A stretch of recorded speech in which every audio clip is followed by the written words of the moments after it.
ওং নমঃ ভগবতে বাসুদেবায়। হরে কৃষ্ণ। নমস্কার বন্ধুরা, আমাদের মনোজকলে অফিসিয়াল চ্যানেলে আপনাদেরকে অন্তর থেকে স্বাগত জানাই। বন্ধুরা, আপনারা হয়তো অনেকেই জানেন না গরু কি অভিশাপ দিয়েছিল সমগ্র নারী জাতিকে, যা আজও ভোগ করে চলেছে সমস্ত নারী জাতি। বন্ধুরা, একবার নারদমণি মর্তে আসেন এবং সেখানে এক নারী তাকে প্রশ্ন করেন, হে নারদমণি, আপনি তো সব জানেন, এবং বলে, আপনার দর্শন পেয়ে আমি ধন্য। তবে আমার মনে একটি প্রশ্ন আছে, যদি আপনি তার উত্তর দেন তাহলে আমি ধন্য হই। এবং তারপর বলে, হে মুনিবর, আমি শুনেছি আগে সত্যযুগে কোনো সন্তান জন্মানোর সাথে সাথেই তারা হাঁটতে পারত, কিন্তু বর্তমানে এই যুগে সদ্যজাত সন্তানেরা কেন হাঁটতে পারে না? প্রশ্ন শুনে নারদমণি চিন্তিত হয়ে পড়েন, কারণ এই প্রশ্নের উত্তর নারদমণির কাছে ছিল না। তখন নারদমণি বলেন, হে মাতা, আমি নিশ্চয়ই আপনার প্রশ্নের উত্তর দেব, তবে এখন নয়। এর উত্তর আমি আগামীকাল আপনাকে বলবো। এই বলে সেখান থেকে ফিরে আসেন এবং সোজা চলে যান তাঁর আরাধ্য শ্রীহরি নারায়ণের কাছে এবং গিয়ে বলেন, নারায়ণ নারায়ণ, হে প্রভু, আমি খুবই বিচলিত এবং আমার মনে একটি প্রশ্ন আছে। যদি আপনি তার উত্তর আমায় বলেন, আমি কৃতার্থ হই। তখন শ্রীহরি বিষ্ণু বলেন, হে নারদমণি, আপনি নির্দ্বিধায় আপনার প্রশ্ন ব্যক্ত করুন। তখন নারদমণি বিস্তারিত সব ঘটনা বলেন শ্রীহরি নারায়ণকে। তখন ভগবান নারায়ণ বলেন, হে নারদমণি, তোমার এই প্রশ্নটা সমস্ত সংসারের পক্ষে মঙ্গলজনক এবং এটা প্রতিটি মর্তবাসীরও জানা খুবই গুরুত্বপূর্ণ। তবে আমি অতীতে ঘটে যাওয়া একটি গল্প আপনাকে বলছি, যা আপনি মন দিয়ে শ্রবণ করবেন এবং মর্তলোকে তা বিস্তার করবেন। আর যে সকল মর্তবাসী এটা শ্রবণ করবে এবং জানবে, তার প্রতি আমি সর্বদা প্রসন্ন থাকব। তাহলে বন্ধুরা, ভগবান শ্রীহরি নারায়ণের কৃপা অর্জন করতে অবশ্যই আপনারা পুরো ভিডিওটি শেষ পর্যন্ত মন শান্ত রেখে দেখবেন এবং ভগবান শ্রীহরির এই ভিডিওটিতে একটা লাইক করবেন এবং অনুরোধ, চ্যানেলটি সাবস্ক্রাইব করে পাশে থাকবেন ও এই ধরনের পূর্ণ ভিডিও পেতে পাশে থাকা বেল আইকনটি প্রেস করে রাখবেন। বন্ধুরা, তখন ভগবান শ্রীহরি বিষ্ণু নারদমণিকে বলেন, অনেক প্রাচীনকালের কথা, মথুরাপুর নামে একটি গ্রাম ছিল এবং সেই গ্রামে ধনিরাম নামে এক ব্যক্তি বাস করত এবং সে স্বভাবে ছিল খুবই কৃপণ ও স্বার্থপর। ধনিরামের গৃহে ছিল একটি গাভী। সে সেই গাভীর দুধ বিক্রি করে সংসার চালাতো এবং সেই গাভীর দুধ তারাও খেত। এইভাবে কিছুদিন যাবার পর সেই গাভীটি দুধ দেয়া বন্ধ করে দেয়। এটা দেখে ধনিরাম গাভীটির প্রতি যত্ন নেওয়া কমিয়ে দেয় এবং গাভীটিকে দুবেলা খেতেও দিত না এবং গাভীটিকে মারত। এবং কিছুদিন যাবার পর স্বার্থপর ধনিরাম ভাবে, এই গাভীটিকে রেখে কোনো লাভ নেই। এই ভেবে সে পরের দিন সকালে গাভীটিকে একটি জঙ্গলে ছেড়ে আসে। কয়েকদিন যাবার পর গাভীটি আবার তার মালিক অর্থাৎ ধনিরামের বাড়িতে ফিরে আসে। এটা দেখে ধনিরাম তাকে লাঠি দিয়ে মেরে সেখান থেকে তাড়িয়ে দেয়।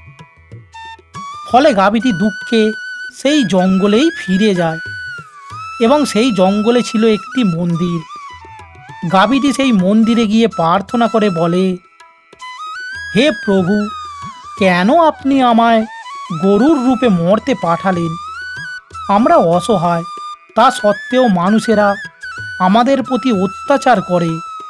84 লক্ষ জন্মের মধ্যে শ্রেষ্ঠ জন্ম মানুষের, তবুও তারা কত পাপ ও অপকর্ম করে। যতক্ষণ আমি দুধ দিতে থাকলাম ততক্ষণ ওই ব্যক্তি আমাকে বাড়িতে রাখলো ও সবুজ চারণ খাওয়ালো। আর আমি দুধ দেয়া বন্ধ করার পরই তিনি আমায় চারণ দেয়া বন্ধ করে দেয়। শুধু তাই নয়, তিনি আমাকে বাড়ি থেকে মেরে বার করেও দিল। এখন বনের মধ্যে ঘুরে বেরিয়ে আমাকে খাদ্য সংগ্রহ করতে হয় এবং তা দিয়েই জীবন অতিবাহিত হয়। হে ঈশ্বর, আপনার সৃষ্টি সর্বশ্রেষ্ঠ হলো মানুষ, তাহলে কেন তারা এত স্বার্থপর ও লোভী? তারপর ভগবান শ্রীহরি বিষ্ণু বলেন, হে নারদমণি, আপনি মন দিয়ে শুনছেন তো? তখন নারদমণি বলেন, নারায়ণ নারায়ণ। হে প্রভু, আপনার মুখের এই মূল্যবান বাণী শোনার ভাগ্য কতজনের থাকে? আপনি বলুন প্রভু, আমি মন শান্ত রেখে শ্রবণ করছি। তখন ভগবান বিষ্ণু বলেন, এইভাবে বেশ কিছুদিন কেটে যাবার পর গাভীটি গর্ভবতী হয়। একবার গাভীটি জঙ্গলের মধ্যে দাঁড়িয়েছিল। সেই সময় সেখানে একটি মহিলা কাঠের সন্ধানে আসে এবং দেখে একটি গাভী এবং সে গর্ভবতী। তখন মহিলাটি ভাবে, এই গাভীটিকে বাড়ি নিয়ে গেলে কিছুদিনের মধ্যে সে দুধ দেবে এবং সেই দুধ বিক্রি করে আমরা অনেক অর্থ আয় করতে পারব। এই ভেবে সে বাড়ি ফিরে আসে, তার স্বামীকে ডাকে এবং সঙ্গে করে জঙ্গলে নিয়ে যায়। যখন তারা জঙ্গলে পৌঁছায়, ততক্ষণে গাভীটি সেখান থেকে চলে গিয়েছিল। এটা দেখে তারা বাড়ি ফিরে আসে। এইভাবে কিছুদিন যাবার পর গাভীটি একটি ছানার জন্ম দেয়। ভাগ্যচক্রে সেই দিন সেই মহিলাটি আবার জঙ্গলে আসে এবং দেখে গাভীটি একটি বাচ্চা প্রসব করেছে।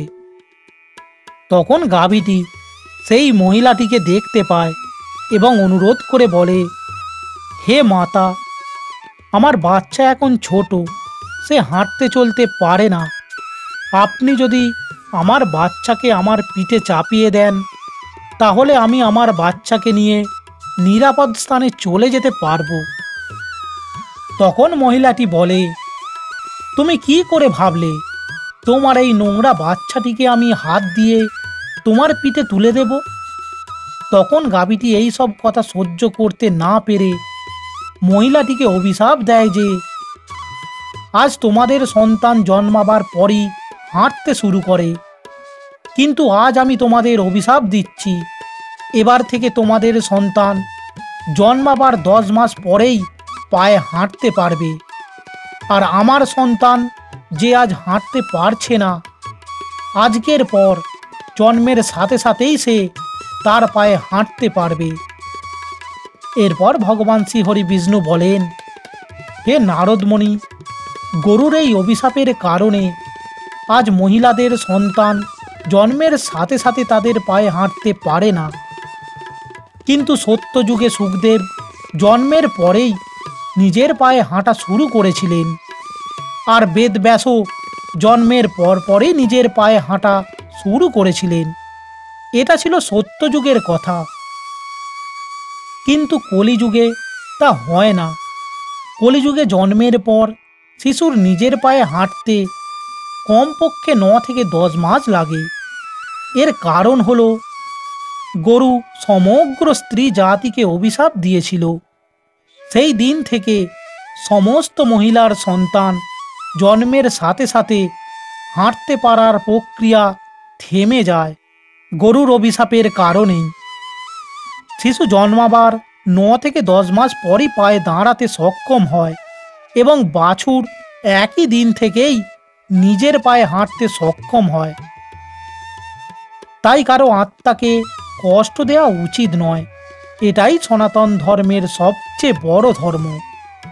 অর্থাৎ বন্ধুরা, অন্যের দুঃখে দুঃখী হওয়া এবং অন্যের আশীর্বাদ অর্জন করাই সবচেয়ে বড় ধর্ম।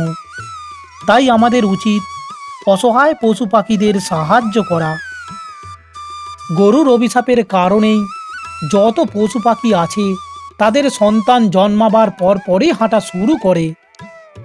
কিন্তু এর ফলে নারীর শিশুদের ওপর এমন বিরূপ প্রভাব পড়ে যে জন্মের পর নারীর সন্তানরা হাঁটতে পারে না।